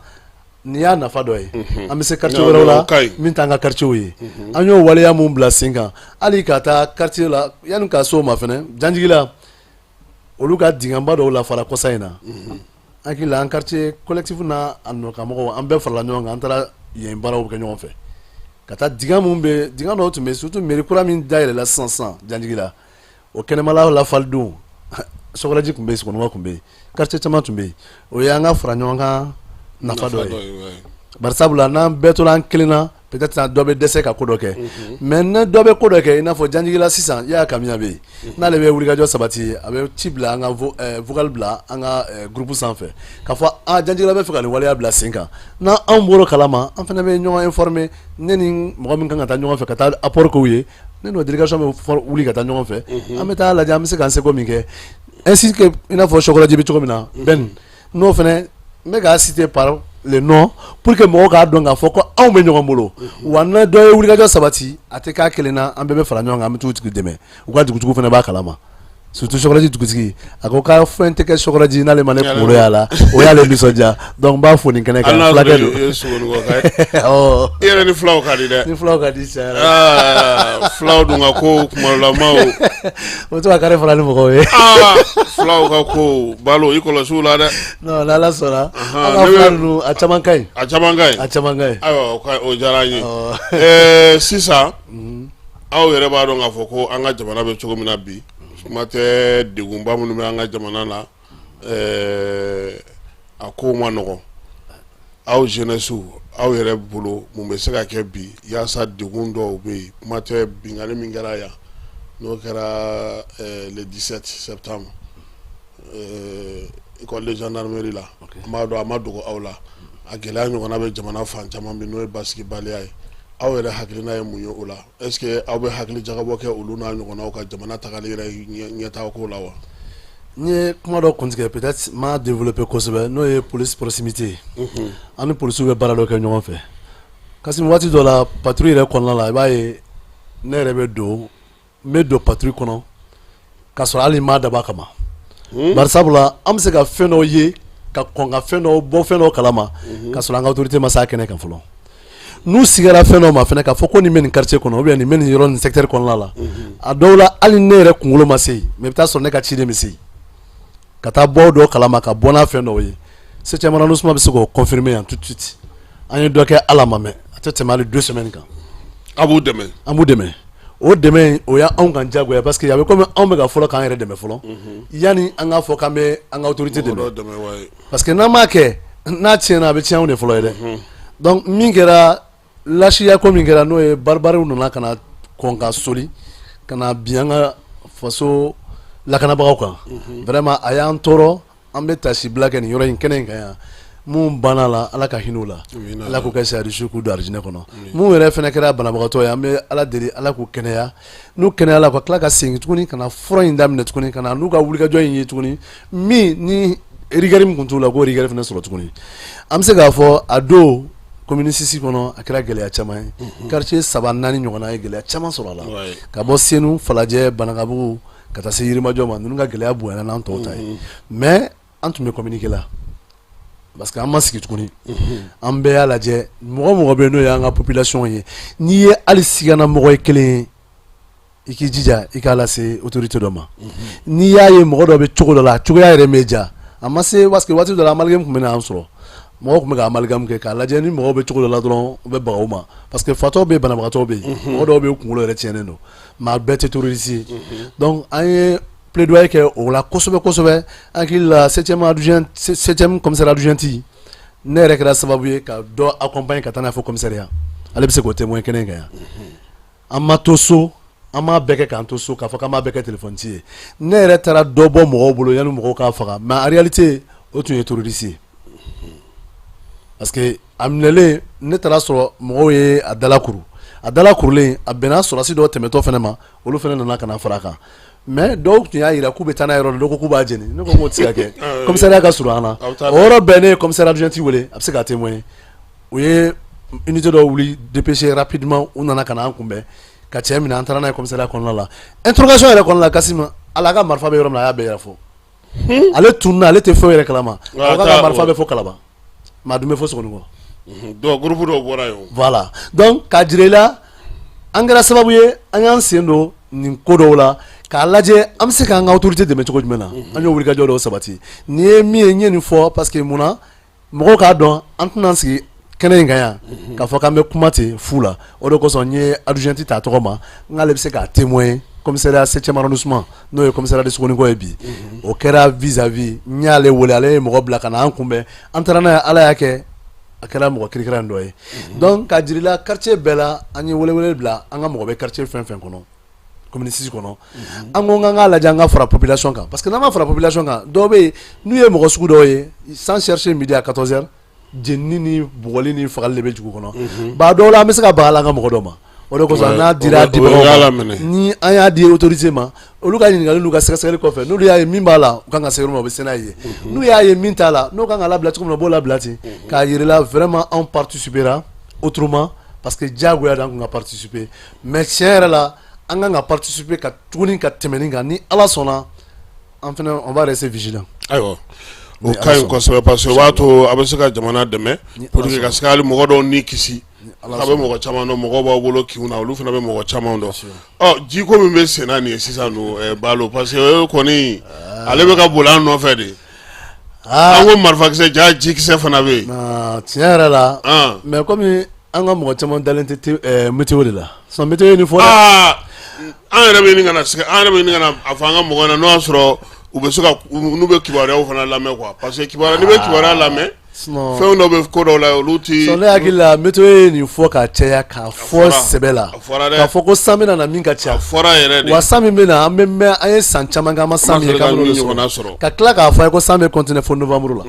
ne hakili la anw prévenir la mais anw tɛ ko dɔw ta ba la surtout mɔgɔ joli bɛ min dalen don météo ka kumaw la. o t'o jate o mɔgɔw ko météo b'a fɔ kuma caman k'a ti kɛ. donc hakili la o fana fili y'an ka population caman sɔrɔ mais anw fana ma nin waati nin baara ninnu ɲɛbila baara kɛ ka tɛmɛ jamana kɔnɔ a ma kɛ ka bila parce que n'i y'a ye k'a fɔ ko pont kuturu bɛ taa ji bolo cela veut dire que c'est-à-dire nin ji bɛ taa ni pont min ye o pont ma labɛn k'a fɔ ni ji cayara k'a ka taa n'a ye ne yɛrɛ ye pont dɔw talen ne ko n ko mais pont in bɛ dilan waati min na est ce que u y'a dɔn k'a fɔ ko pont in a bɛ ji min kunna ji wɛrɛ bɛ se ka na min bɛ se ka caya ni nin est ce que an t'o labɛn sabati ta in n'a ɲɔgɔnnaw o kɔni a kɛra kabako ye dɛ kuturu kuturu k'a tigɛ ka bɔ ɲɔgɔn na k'a tigɛ ne yɛrɛ y'o ye mɔgɔw bɛ fan dɔ in na mɔgɔw bɛ fan dɔ in na cɛmancɛ tigɛlen don mɔgɔw dun bɛ taa dɔgɔ jɔ selenge dɔgɔ hakili la dimanche de don ne yɛrɛ selenge dɔgɔ jɔ waati dɔ la n ye burusi kɔnɔna kɛ mɔgɔ min bɛ bɔ kɔfɛ yɔrɔ in na Welesebugu yan fanw fɛ Keleya yan fan fɛ ka bɔ fo Jitumu kɔnɔna wɛrɛw la ka taa Selenge a jama ka ca dɛ bon n'a fɔra ko pont tigɛra olu mɔgɔw bɛ taa cogo jumɛn na donc nin bɛɛ ye gɛlɛya ye vraiment an tun ma sigi ni gɛlɛya min ye vraiment nin jiko in an b'a fɔ autorité ma. mais est-ce que AJDS bɛna na wulikajɔ labɛn kɛ ka se ka sensibiliser kɛ commune 6 kɔnɔna na k'a fɔ denmisɛnninw ni mɔgɔw ye parce que fɛn kelen bɛ yen tiɲɛ don sanji in bɛ fɛn na mais est-ce que anw yɛrɛ taabolo an ka kow kɛcogo an bɛ sigi fosse min na an b'o gɛrɛni min kɛ tilema fɛ an bɛ ɲamaw filili minnu k'a kɔnɔ jinɔgɔw ni wuluwuluju bɛ tɛmɛni min kɛ ɲɔgɔn ka da la nin baara ninnu ka gɛlɛn dɛ. walayi Kasim ne delila ka ko dɔ ye n ɲɛ la a ye n tɔɔrɔ kojugu mais mugu wɛrɛda la kari belebeleba bɛ jigin ka na sokɔnɔmɔ fɛ don dɔ sufɛ n bɛ ka yɛlɛ sanfɛ n selen wɛrɛda niveau la n y'an balaka dɔ ye a bɔra n'a ka ɲama ye fossé tɛ yen dɛ a bɔra ni ɲama ye ka na kari cɛmancɛ lajɛ ji bɛ ka jigin ka na bɔn kari cɛmancɛ kɔnɔ walahi n ye mobili n tugura a nɔfɛ de a bolila f'a taara ka tasa fililen to n tun bɛ fɛ k'a gɛn k'a minɛ k'a lajɔ k'a lajɛ a bɔra du min kɔnɔ k'o bɛɛ ɲini k'o dɔn mais ala y'a kɛ n ma se k'a kɛ parce que a kɛlen ka tasa fili a bolila n bɛ n jɔ waati min na a donna du min kɔnɔ n ma se k'a dɔn donc o gɛlɛya an bɛ se k'a fɔ an balakaw vraiment u jɔyɔrɔba de bɛ ɲamako in na barisabula u kɔni b'a fili dɛ donc a dɔw la yɛrɛ a tɛ bɔ hali fossé kɔnɔ u bɛ kari lajɛ dɔrɔn ni ji kɔni jiginna u b'a bɔ kari cɛmancɛ la donc nin gɛlɛya parce que fɛn caman bɛ k'an sɔrɔ bi an yɛrɛ ka laɲiniw don dɛ n'i ye Musabugu lajɛ Musabugu yɔrɔ dɔ bɛ yen ji tun bɛ babolo tun bɛ a côté fila de la mais an y'a ye côté kelen de bɛ yen bi côté kelen gerenna o bɛɛ kɛra du ye donc ni ye ji sira geren a bɛ sira wɛrɛ kere dɛ ji kɔni tɛna nali dabila parce que k'aw y'a sira geren bon n'a ye sira kura min kere san minnu yɛrɛ sanji tɛ nin bɔ yɛrɛ Musabugu bɛ ji bɛ k'olu la kuma tɛ Musabugu yɔrɔ bɛ yɔrɔ la hali salon na sini kɔta o jiw ye tiɲɛni kɛ o yɔrɔ la bon n'a fɔra ko ji nana min san 60 ji min ma jigin jamana kɔnɔ donc n'o y'a sɔrɔ déjà anw ye caman bɔ ji tɛmɛ siraw la ne hakili la an yɛrɛ sen b'a tiɲɛni dɔw la dɛ dɔ bɛ ɲa la dɔ bɛ ɲa cɛlakaw fana la dɛ population jɔyɔrɔba de bɛ nin ko in na wa anw tɛ siran so san ɲɛ hali ni terrain taara dira anw na kɔdigan kɔnɔ anw fana bɛ sɔn an bɛ kɛ sigiyɔrɔ ye mais sentanya bɛ se ka mɔgɔ bila a la mais tiɲɛ yɛrɛ la an k'a lajɛ nin ti sanbaga b'a dɔn wo b'a la min b'a feere o b'a dɔn ko wo b'a la donc autorité ka jɔ a jɔyɔrɔ la o la n'o kɛra a ka ca Ala fɛ c'est à dire n'an siranna dɔrɔn comme kan ka sɔrɔ b'a sɔrɔ parce que ne an sera est-ce que bolo denmisɛnninlakaw fana man ka sensibiliser kuma tɛ minnu bɛ kɛ carré kɔnɔnaw la kuma caman parce que hali b'i sigi yɔrɔ min na ka te wuli n'i hakili to a la aw bɛ carré bɔlɔn ni ɲɔgɔn cɛ yɔrɔ min na mɔgɔw bɛ carré bɛ bila ɲɔgɔn na fan minnu fɛ n'i ye feerelikɛla misɛnninw ni a tɔw bɛɛ lajɛlen minnu bɛ goudron dawolo ni fɛnw na ka sensibilisation kɛ u bɛɛ kun k'a yir'u la k'aw ye min ye ala de farala an kan sinon dugu yɛrɛ bɛ se ka wuli nin sen fɛ. parce que min yɛrɛ ka nɔgɔn n'a bɛɛ ye ni an kan k'o défaut dilan fɔlɔ k'o bɔ an na anw mun bɛ jisuma min n'an bɛ tigafara dun n'an bɛ zɛrɛnw dun k'a fili goudron sanfɛ. ne ko fɔlen do e ɲɛna o ka jugu n'a bɛɛ ye. cɛ wele a kana ne fiɲɛ fɔ n sigilen ɲɛna. o ka jugu n'a bɛɛ ye. balo o ka jugu anw na de koyi. an dɛsɛra k'o min kɛ. an bɛ bɔn dɔrɔn ka barada yuguyugu dɔrɔn ka se ka kura engagé de koyi. il faut que sifinnakaw de k'o faamuya. n'an tilala namasa fara la an b'o fara a kan an bɛ tigafara fara a kan an bɛ wuli ka taa n'an yɛrɛ sini juguya bɛ n'an sigi. ne bɛ se k'a fɔ ni mɔgɔ mun bɛ yɛlɛ ɲɔgɔn fɛ u ye n y'a caman kɛlɛ kɛ n ye dɔw ye n bɛ ka tɛmɛ n y'a ye u ye fɛn min dun u y'a fili walahi n bɛ n jɔ n b'a fɔ karisa e ye nin min fili nin ye i ɲɔgɔnna dɔ de bɛ na nin tɔmɔ ka taa fili ɲama na e ma fisa n'o ye a fara ɲɔgɔn kan i ka taa bila poubelle kɔnɔ ou bien i ka fara ɲɔgɔn kan n'i sera i ka so poubelle min b'i ka so i bɛ taa bila o kɔnɔ wa ne ka mobili kɔnɔ walahi mɔgɔ bɛ dumuni k'a kɔnɔ bɛɛ bɛ ne dɔn bɛɛ ye n jogo dɔn n'i ye dumuni k'a kɔnɔ i b'a bila ne ko n ka mobili bɛ taa lavage la n'a sera lavage la u b'a bɔ a kɔnɔ mais e b'a fili goudron sanfɛ e dun ɲɔgɔnna dɔ de fana bɛ ka soli ka wuli daminɛ ka na o furan e ma fisa n'o ye o jamanaden do i n'a fɔ i yɛrɛ jamanaden cogo min na munna an tɛ sɔn ka dɔ bɔ dɔ ka taabolo falen dɛ o de kan ka falen fɔlɔ i ye min fɔ an sigilen min bɛ kɛ ɲamanbonda la nɔgɔnin dɔ de la ka dɔ fana fɔ ɲɛna a taara sɔrɔ kaba feerela bɛ kaba feere la n'u ye kaba min wɔrɔ ka bɔ a fara la fɔnsetigɛ min b'u kɛrɛfɛ u b'a bɛɛ jigin o kɔnɔ o y'anw ka poubelle a selen ko ko ne bɛna kaba san ko mais aw ka kaba fara ɲamanminɛn kan ka sɔrɔ aw bolo ou bien a kan ka ɲaman ɲini a sago yɔrɔ min na aw bɛ ka kaba fara bɛɛ jigin diga min kɔnɔ aw ka diga kelen tɛ dɛ aw m'a wari bɔ aw tɛ nin wari sɔrɔ cogo dɔn a ko n bɛ fɛ ka min fɔ n'a bɛ fɛ ne ka kaba in san a ye kaba fara min bila fɛn kɔnɔ a y'a ta ka bɔ a kɔnɔ musokɔrɔba min tun bɛ ka feere k'a dimina a dusu bɔra mais feerekɛla tɔ kelen ko k'ale ma caman bila k'ale b'a ta tɔmɔ a ko bon ko n bɛ sanni kɛ e fɛ mais n b'a f'i ye Kassim denmisɛnninw farala ale kan ale yɛrɛ jigira k'a bɛ kaba fara labɔ mɔgɔw sɔrɔla yen musokɔrɔba yɛrɛ min yɛrɛ kun banna n'a kun dimina a yɛrɛ sɔnna u bɛɛ y'u ka kaba fara bɛɛ bɔ k'a bɛɛ to kɛrɛfɛ u y'a bɔ diga kɔnɔ o yɔrɔ de la u y'a dɔn k'a fɔ ko jaw tun bɛ ka kojugu kɛ mais ni mɔgɔ ma kuma olu fɛ don o exemple ɲɔgɔnna caman de kan ka kɛ min bɛ se k'a to an sifinnakaw n'an tɛmɛna yɔrɔ yɔrɔ la an k'an da bɔ ɲɔgɔn na n'a ye kɛwale dɔ ye o kɛwale ɲɔgɔnnaw don aw bɛ se ka kuma u fɛ facilement c'est comme ça aw yɛrɛ jeune dama don ne delila ko i man ka sɔn nin ma ne delila k'o ɲɔgɔnna fɔ sokɔnɔkaw ɲɛna n ko denmisɛnnin minnu bɛ bɔ yɔrɔ wɛrɛ la ka na tiɲɛni kɛ sokɔnɔ yan aw ɲɔgɔnnaw don aw filanw de don koyi aw bɛ se k'o bali o n'a fɔra ko dɔw nana besela kɛlɛ kɛ dɔw nana nin kɛ an bɛ taa ye jaja sokɔnɔkaw yɛrɛ tɛ u bɔra quartier wɛrɛw la ka na mais aw ye mɔgɔ sugu jumɛnw ye n'a ye filanw ye olu de bɛ ka bɔ ka na a y'u dénoncer a yɔrɔ bɛ an ka polisiw la an k'u lakori n'a y'u lakori n'olu minɛna siɲɛ kelen fila est ce que quartier wɛrɛ mɔgɔ bɛ don aw ka quartier kɔnɔ tuguni u b'a dɔn k'a fɔ k'aw sɔnnen don aw bɛnna kan k'a fɔ ko ni aw ye fɛn dɔ ye a b'a lase mais an y'a ye anw ka sira tɛ o an bɛ taa an ka so an ka sensibilisation vraiment an ye filaw ye an ka ko man gɛlɛn an bɛ taa n'an yɛrɛ mais a sensibilisation tɔ b'a jɛ min na an balakaw ka fara an kan an balakaw ka sɔn u ka ɲama kelen kana bɔ ji la carré kɔnɔ tuguni a kana bɔ fossé kɔnɔ a kana bɔ fɛn na e k'a lajɛ n'i ye boisson bouteille yɛrɛ ye o yɛrɛ y'a dama ɲama ye fɔlɔ ale ni fila manani o de ka ca anw ka ɲama na i b'a dɔn anw ka ɲama man ca bɔgɔ de ka ca anw fɛ yan parce que anw ka goudron man ca pavé man ca donc bɔgɔma yɔrɔ de ka ca donc an ka ɲama yɛrɛ fankelen bɛɛ ye bɔgɔ de o de ka jugu ni fɛn bɛɛ ye fɔlɔ n'i y'a ye i b'a fɔ k'i bɛna an ka ɲama bayɛlɛmalaw yɛrɛ bɛna i bɛna ye an ka ɲama man ca mais anw ka bɔgɔ ani fɛn kuntan min bɛ anw ka ɲama na o de ka ca ni ɲama yɛrɛ ye donc il faut que o sensibilisation de ka kɛ fɔlɔ anw yɛrɛ ka fara jamana yɛrɛ ka sɔn an ka fara ɲɔgɔn kan u k'a lajɛ commune kɔnɔ quartier kɔnɔna la o bɛ se ka sifinnaka jumɛnw fara c'est à dire sensibilisation kan parce que n'a bɛɛ kɛra autorité dɔrɔn ye a bɛ kɛ tiɲɛni de ye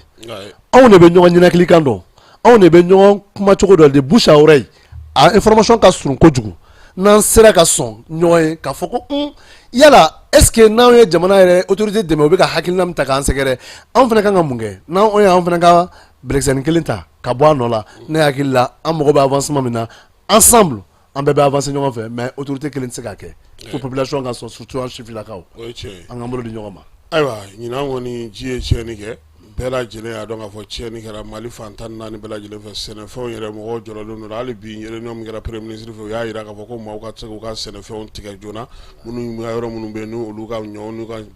balo jalen don ka ban u k'u tigɛli daminɛ sabula halisa ji tɔ dulonnen don sanfɛ balo an y'a ye k'a fɔ Bamakɔ kɔnɔna na yan denmisɛnninw ka fara ɲɔgɔn kan ka baaraba kɛ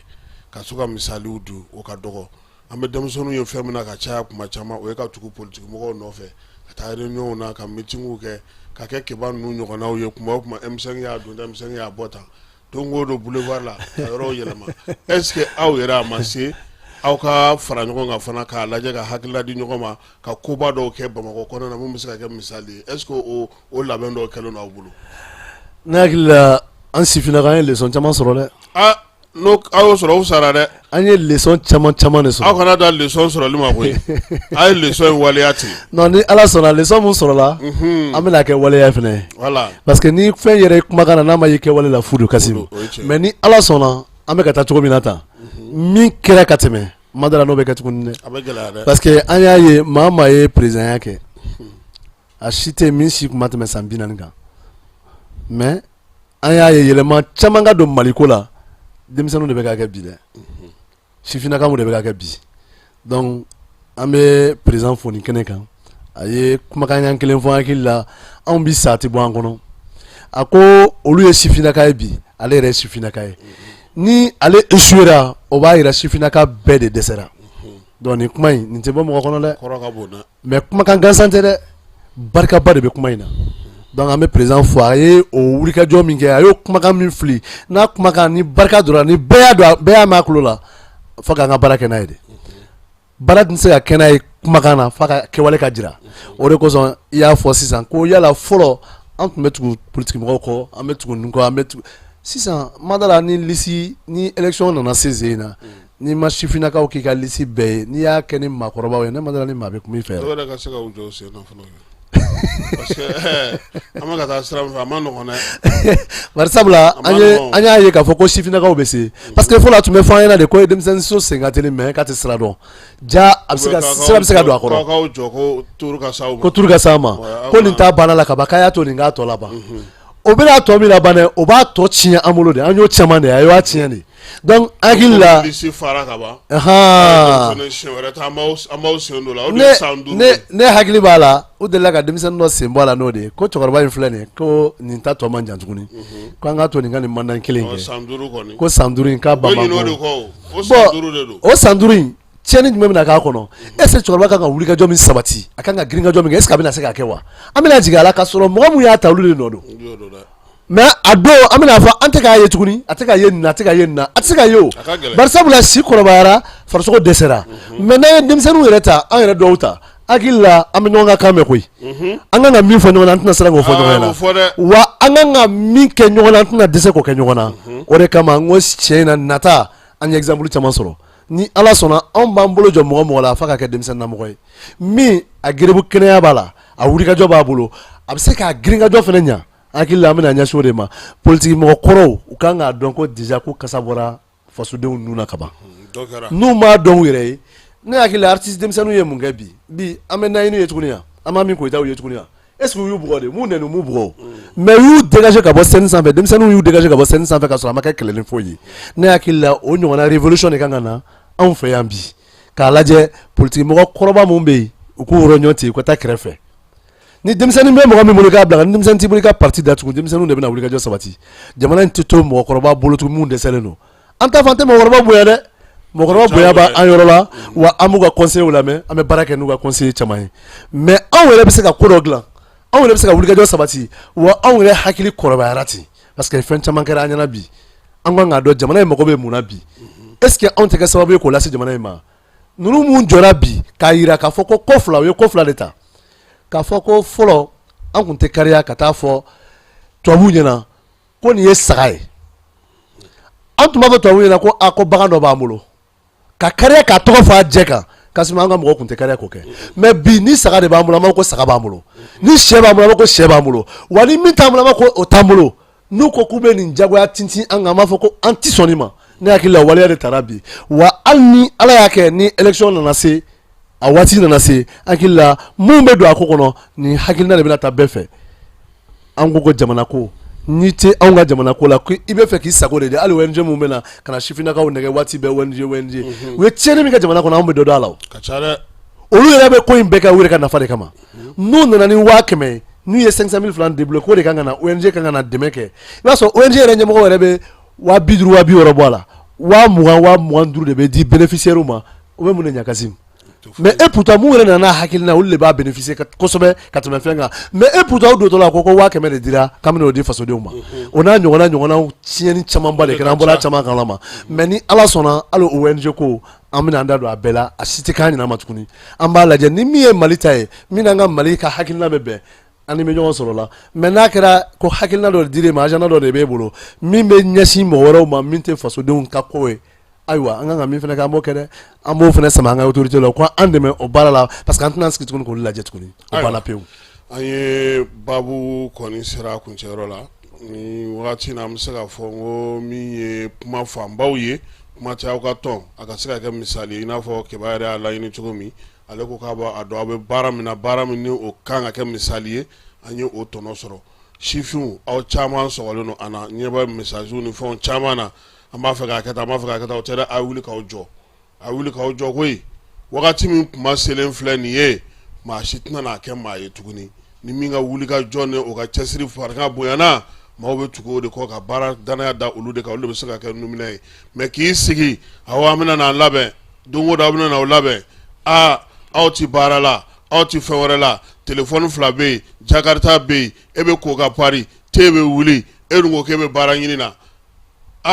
ni maa min ye baara d'e ma o tigi y'a yɛrɛ faa dɛ parce que e baaranda ye telefɔni 2 mara ka jakarita 1 mara i ka te baarada tɛ jigin o kɔrɔ e ma baara faamu hali bi dɛ c'est comme mɔgɔ minnu b'a fɔ ko n bɛ ka n débrouiller mécanicien kɛ kɛrɛfɛ yanni n ka baara sɔrɔ donc mécanicien kɛ tɛ baarakɛla ye ou bien a ye n ta an kana n bɛ n démerder aw kɛrɛfɛ yanni n ka n bolo ma yɛlɛma n ka concours dɔ sɔrɔ anw bɛ min na o tɛna kɛ a tɛ kɛ komi n'o tɛ baara ye sa wa donc halisa an k'a dɔn an bɛ mun fɛ mun b'an nafa an bɛ se ka mun kɛ denmisɛnninya tɛ maa si tiɲɛ bɛɛ de b'i yɛrɛ tiɲɛ k'i sigi k'i bolo 2 da i sen kan dɔ de bɛ k'a tobi k'a d'i ma o de la cɛ dɔ burankɛ ka kuma kelen bɛ o de ka di ne ye jeune diplômé sans travail o bɛ yen nka sans manger o tɛ maa si ka du kɔnɔ dɔ de b'a tobi e bɛna n'a mɔlen sɔrɔ k'a dun n'o tigi tɛ yen don min i miiri o fana na i bɛ se ka kɛ dutigi ye i bɛ se ka kɛ gatigi ye i bɛ se ka kɛ jamana ɲɛmɔgɔ ye i bɛ se ka kɛ fɛn bɛɛ ye nka k'i sigilen to k'i bolo 2 da i sen kan ala sɛgɛnnen don an bolo yan dɛ an ka ko bɛɛ lajɛlen ko ni ala sɔnna a ma ala tɛ sɔn maa sigilen sɔnni ma dɛ f'i ka wuli k'i jɔ de donc balo i nana ka na an ka kɛnɛ ɲɛnamaya bɛ a diyara an ye kosɛbɛ an b'i fo k'i waleɲuman dɔn ne yɛrɛ tun tɛ nin kalama koyi nka n ye min faamu an de tɛ fama tuguni koyi parce que n b'a dɔn ko wɛrɛ bɛ yen min tɛ nin si ye wulikajɔ ni cɛsiriw la pour que ka se ka dɔ fara se kan AJDS ye ɲɛbila de ye koyi o étape tɛmɛna sisan e fana bɛ taa sanfɛ de sa ka fɛn wɛrɛ lajɛ n'o y'a sɔrɔ aw bɛ coalition dɔ sigi ou bien a bɛ fɛn wɛrɛ sigi sanfɛ yen a ka nin to denmisɛnninw bolo n'u b'u jija u k'u jija n'u t'u jija u k'a to yen aw ye nɔ min to o na fɔ u ma don o don ka karisa ninnu kɔni to yan nin sera ka kɛ o b'a sɔrɔ aw fana bɛ ka ko wɛrɛ kɛ o de b'a fana diya kuma tɛ kuma bɛɛ maa n'i bɛ kɔrɔbaya i bɛ bɔ denmisɛnninya la i bɛ kɔrɔbaya i bɛ taa ɲɛfɛ fana ka se ka fɛn wɛrɛw sigi sen kan kuma kuncɛ kuma jumɛn b'i bolo yanni an ka baabu datugu. non kuma kuncɛ kuma min bɛ n bolo ka jamana fo halisa an ka kɛ jamanaden ɲuman ye jamanaden ɲumanya tɛ kɛ ni dabarajɛ ye ou bien n bɛ se kuma la ou bien n bɛ se ko ka pari la i y'a fɔ cogo min na waleya action k'a lajɛ an bɛɛ bɛ se ka bɛɛ kelen kelen bɛ se ka mun kɛ ni donna nataw la i bɛ se k'a fɔ nin san na ne tun ye sifinnaka ye ou bien ne tun ye denmisɛn ye ne ka nin denmisɛnninya y'a to n sera ka nin apport in kɛ n ka quartier ye ou bien n sera k'a kɛ jamana ye il faut k'an k'o de bila an ka histoire kɔnɔna la mais ni histoire tɛ mɔgɔ min na nafa t'e la diɲɛ kɔnɔ n'i wolola ka kɔrɔbaya k'a fɔ k'i bɔra sifinya la k'a sɔrɔ e tɛ se ka fɛn fɔ i ka tariku kɔnɔ ne hakili la hali tun man ka kɛ denmisɛnnin ye donc o denmisɛnninya an kana to a ka tiɲɛ fu la ne b'a ɲini communiste malien jeune bɛɛ lajɛlen fɛ sifinnaka fɛn fɛn bɛ yɔrɔ o yɔrɔ an ka nɔ bila an ka waleya kɛ min bɛ se k'a to hali an ka autorités bɛ nisɔndiya an kɔrɔ an ka dugutigilakaw bɛ se ka nisɔndiya an kɔrɔ cogo jumɛn na parce que bɛnbaliya an ka leadership ya la c'est à dire fo n ka kɛ ɲɛmɔgɔya ko de ka gɛlɛn an fɛ Kasim ni bureau bɛ sigi anw fɛ i bɛ quartier bɛɛ bɔlen mais ni bureau sigi banna kasi maa si t'i ye tuguni bannen o de défaut ba b'an fɛ il faut que mɔgɔw k'a dɔn k'a fɔ ko ja maa bɛ se ka kɛ efficace ye i bɛ se ka wulikajɔ caman sabati ka tɛmɛ hali président kan ka tɛmɛ hali vice président kan tɔn kɔnɔna la donc i kɛra ɲɛmɔgɔ ye ou bien i ma kɛ ɲɛmɔgɔ ye o kan'i bɔ tɔn na n'i sɔnna k'a fɔ k'an ka fara ɲɔgɔn kan e y'i jɔyɔrɔ sɔrɔ i ma jɔyɔrɔ sɔrɔ o i kan ka waleya min kɛ tɔn tɔgɔ la a kɛ ni mɔgɔw m'a dɔn ye ni tɔnkɔnɔmɔgɔw m'a dɔn ye mɔgɔw sigilen bɛ kɛrɛfɛ u tɛ tɔn na dɛ mais u bɛ tɔn in kɔlɔsi dɛ bi mɔgɔ caman bɛ quartier in kɔnɔna la u bɛ k'an ka tɔn in kɔlɔsi dɛ olu mɔgɔkɔrɔba dɔw de sera an ma karisa a y'aw jija a ka yɛrɛlɛ ɲumanw bila kɔfɛ a ye bonya min ta ka maakɔrɔbaw sɛgɛrɛ a ye bonya min ta ka quartier in sɛgɛrɛ a y'aw jija mɔgɔ min bɛna aw kɔfɛ u ka bonya ta ka quartier mɔgɔkɔrɔbaw sɛgɛrɛ donc o fana ye atuba dɔ de ye donc i ye min fɔ sifinnakaw an ka fara ɲɔgɔn kan k'an tɛgɛ di ɲɔgɔn ma kɛlɛ fu caman bɛ yen an ka commune kɔnɔna la an k'olu dabila ka don da kelen fɛ ka bɔ da kelen fɛ u tɛ diyagoya an kan parce que an bɛ se ka fara ɲɔgɔn kan mais an ka hakilinaw tɛ kɛ kelen ye mais si il s'agit k'a fɔ commune ko de nana an k'an jija an ka kumakan kelen fɔ ni jamana ko nana an ka kumakan kelen fɔ o la n'o kɛra an défaut caman bɛ yen an b'o corriger an nɔfɛ ka taga mais n'an y'an da tigɛ ɲɔgɔn na k'an mabɔ ɲɔgɔn na don dɔ la a bɛ se ka kɛ dɔ bɛ se ka ko dɔ dilan n'an ni farala ɲɔgɔn kan mais ani nin ka goyaya kama o ko bɛ taa ka commune da o bɛ taa ka jamana da donc o de ka jugu ni ko bɛɛ ye o b'a yira k'a fɔ an tun bɛ se k'a kɛ mais an dɛsɛra k'a kɛ an yɛrɛ ka bɛnbaliya bolo donc bɛn o y'an ka diyagoya ye an b'o ɲini bɛɛ fɛ commune 6 an bɛɛ ka bi fɔ ɲɔgɔn fɛ don n'a nataw la a k'a fɔ ko bɛn sabatira mais o tɛ se ka kɛ abada ka sɔrɔ an yɛrɛ ma sɔn dɛ parce que mɔgɔ si tɛna bɔ yɔrɔ si ka na fɔ ko diyagoya aw ye bɛn anw sifinnakaw de kan ka bɛn diyagoya wa an bɛ n'a ɲini an bɛ bɛn diyagoya o bɛn de kɔfɛ ni ala sɔnna an mago bɛ min na an bɛ se k'a sɔrɔ jamana an b'a kalifa ala la halisa anw ma foyi kɛ mɔgɔ si la mɔgɔ de bɛ k'a ɲini ka na bi anw kan an bɛ ala deli bingalikɛlaw ala k'u mabɔ an na ala ka kodaw kan min b'o ɲina anw kɔ anw ka duwawu mun kɛra c'est à dire mali tɛ comme i n'a fɔ mɔgɔ min b'a a sanfɛ bi olu dɔrɔn tɛ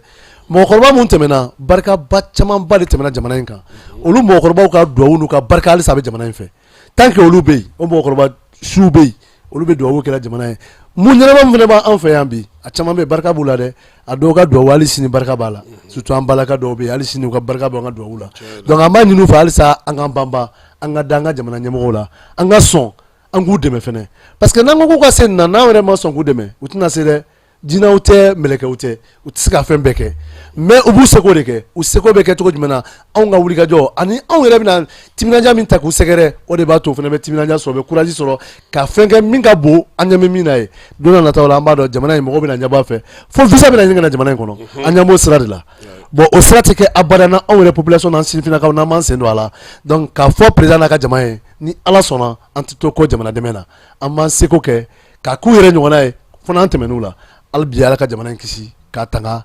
ka a taa ɲɛfɛ ayiwa an yɛrɛ b'i fo Alfuseni Balo an b'i fo i ye ka ko ciw caman bila ka na bi n balimamuso min fana nana i bilasira an b'a fana fo k'a waleɲuman dɔn Sirifu don wa ɔnzɔn buramuso mu wa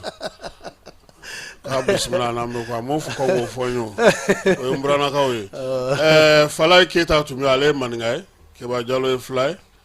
ani ne yɛrɛ n'ala sɔnna a ma Falaye aya i ye Balo ka kumaw mɛn dɛ bon nin kɔrɔ ko jeunes ko Balo b'aw ka kan na maaw bɛ yen n bɛ tilen k'o fɔ yan n'i taar'i jɔ jama la ka maaw nɛni i bɛ fili dɛ n'i bɛ kuma i b'i tɔ to o de ka ɲi o la bɔda dɔ bɛ di i yɛrɛ ma donc jeunes bɛ yen minnu bɛ baara la minnu cɛsirilen don u ɲɔgɔnnaw caman Balo ɲɔgɔnna caman bɛ yen i bɛ taa sɔrɔ hali dɔw yɛrɛ su in na o tulo b'an na a kun ka d'u ka kɛ kɛnɛ in kan an b'u fana fo halisa u ka dɔ fara cɛsiri kan n'i bɛ faso jɔ i bɛ yɔrɔ o yɔrɔ bɔ bɛ k'a kalama koyi a ma se mɔgɔ ka fɛn fɔ bɛɛ lajɛlen b'a dɔn k'a fɔ dɔw bɛ cɛsiri la minnu fana bɛ k'a lajɛ k'u b'u meru-meru u ka bɔ o la u ka baara kɛ n'i ye baara kɛ o de b'i yɛrɛ nafa e fa sera k'i ta i ba sera k'i ta i kɔrɔw y'i dɛmɛ nka n'i yɛrɛ y'i yɛrɛ dɛmɛ k'olu dɔ fara olu ta kan o de b'aw ka du sinsin a bɛ se ka yiriwali ni fɛn caman sɔrɔ su in na ta an b'o bila yan ka bɛɛ fo ka bɛɛ waleɲuman dɔn sini sɔgɔma n'ala sɔnna a ma an y'a fɔ a ɲɛna cogo min san kan kura kan militaire kura sini sɔgɔma an na o baabu da aw ma Sajo ale ni baro kɛlɛtigi tun b'a kɛnɛ kan ka taa fara général min ye Aruna Samake kan ale min yɛrɛ ye Wolomasiri Tabaw armée de terre ale y'o chef d'état-major ye ka taa fara Sikaso Kucala Sangaw olu yɛrɛ ka gouverneur kan o fana ye colonel ye Ousmane Sangare a fana ye Kidali Janjo kɛ tuma caman Tesaliti bɛ bin waati min olu tun b'o janjo la ye an b'a fana fo k'a waleɲuman dɔn k'a sangare ni ala sɔnna a ma sini an nana ɲɔgɔn sɔrɔ a kibaruyaw kɛnɛ kan a k'an bɛn ala ka dugu ɲuman jɛ